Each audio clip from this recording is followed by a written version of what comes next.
diaturke sareng-sareng disepoti bareng-bareng Mas. Wonten Do Ella Saputri. Tri.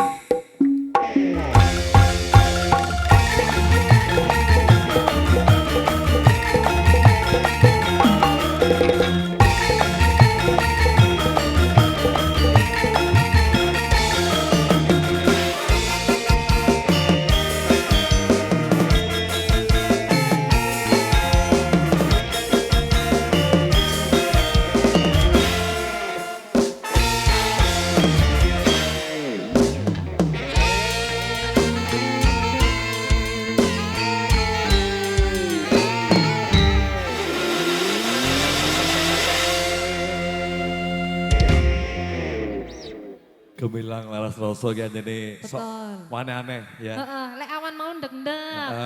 Saiki sing dawa-dawa. Bentuk kreativitasnya bolo-bolo Betul. gemilang laras rasa nduk. Ki Ngeten. patrut apa?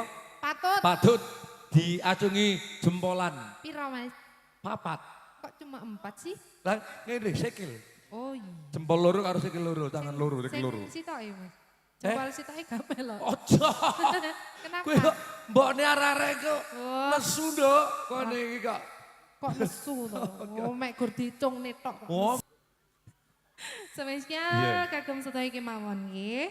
Tamu undangan. Gemilang laras rasa. Asai. Ayo, ayo Mas, ayo Mas.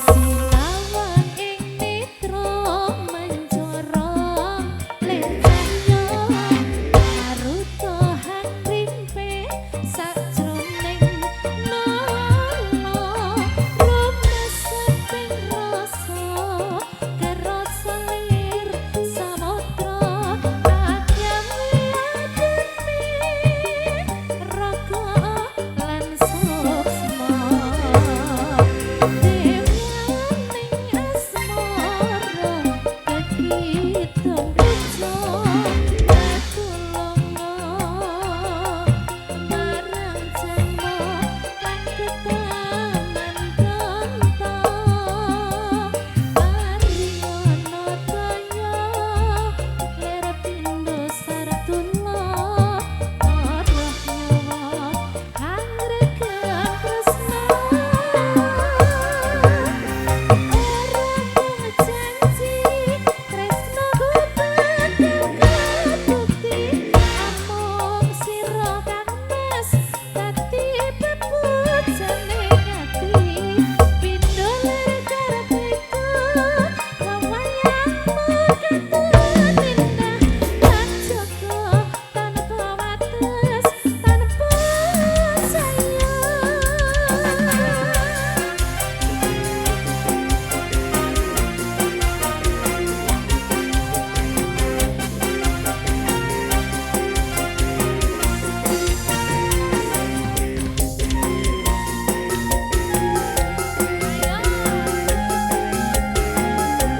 Pak D, monggo lajengaken.